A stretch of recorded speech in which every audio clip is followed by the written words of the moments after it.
Hi, Hayden here, and yes, this is a cat. Now, before I get into this video, I just want to say up front that this video has to do with some studies that were done for the California bar examination, all right? So if you have absolutely no interest whatsoever in the California bar exam or these studies that were done of why people are failing so much, by all means, you're not going to hurt my feelings. So go ahead, bounce out of this video now, and I will catch you in the next video.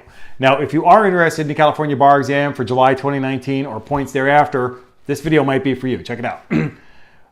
There was a study done. The California Supreme Court required the California Bar Association to do a study to see if they could determine why on earth people are failing the California bar exam and why they're failing it so hard, okay? The study was done. It's completed and published online.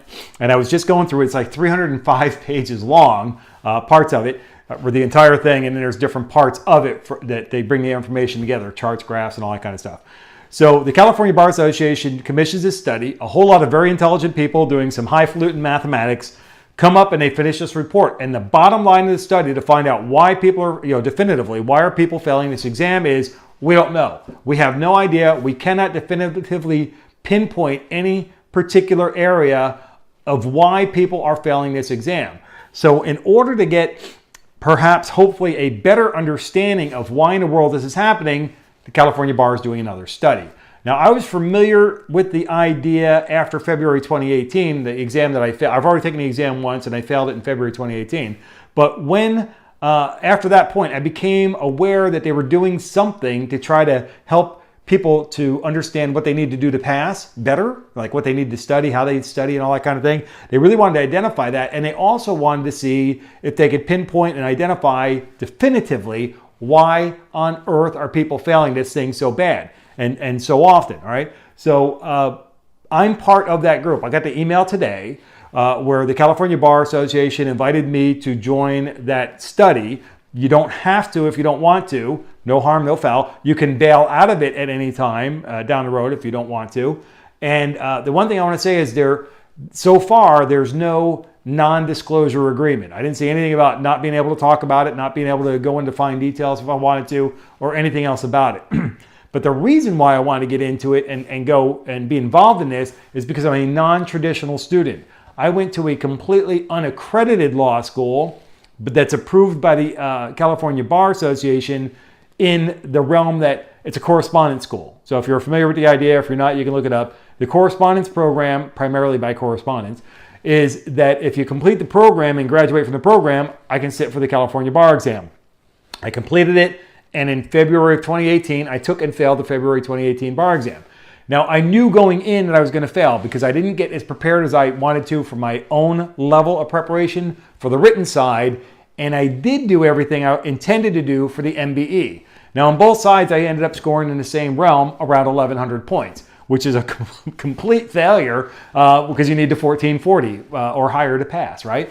And so I knew I was going to fail going in because I didn't do enough preparation for my own standard on the written side.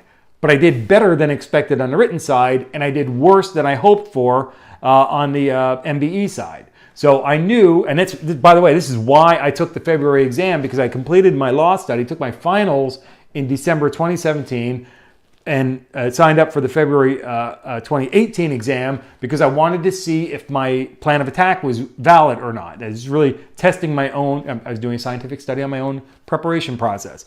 Well, I came out with the preparation side for the preparation I was doing for the written side was excellent because I did I didn't get anywhere close to where I wanted to be, but what I did do got me better scores than I expected to get. And on the MBE side, well, I need to do a little something different because I didn't get anywhere near where I expected I might be able to get, all right? I did okay. I did really well in civil procedure.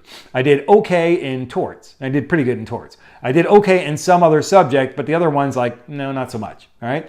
So that was where I'm coming from. Then I understood that they were doing another study where they were doing a program where they wanted to get people kind of in the process of getting prepared better for the exam, what they're doing, how they're doing it, and why they're doing it kind of thing. And this new study, which I am now a part of, to determine before and after the fact what worked, what didn't, what are people doing that's helping them become successful, and what are people doing that may not be helping them so much at all, right? So that's the process, and that's where we're at right now.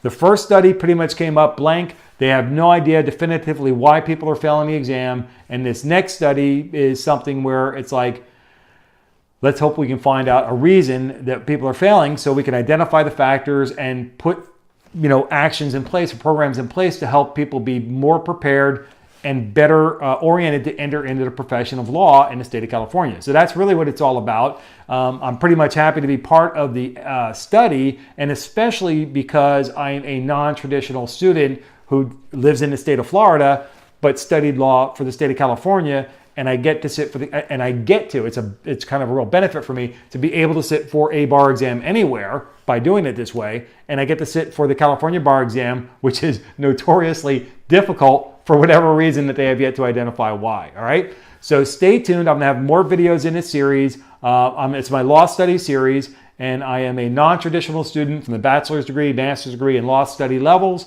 and traditional student from the associate degree. All right, I did a brick and mortar program for that. All right, so with that, if you have any comments or questions or anything, drop me a note below. Let me know you came by to say hi. Ask me questions. It really helps me to identify other videos that I need to make to answer other questions. And be sure to give me the thumbs up, like this video. I greatly appreciate that. And if you haven't already, please subscribe to the channel. It really helps me to grow on the platform here. And until I catch you in the next video, take care and be well. Good kitty. Yeah.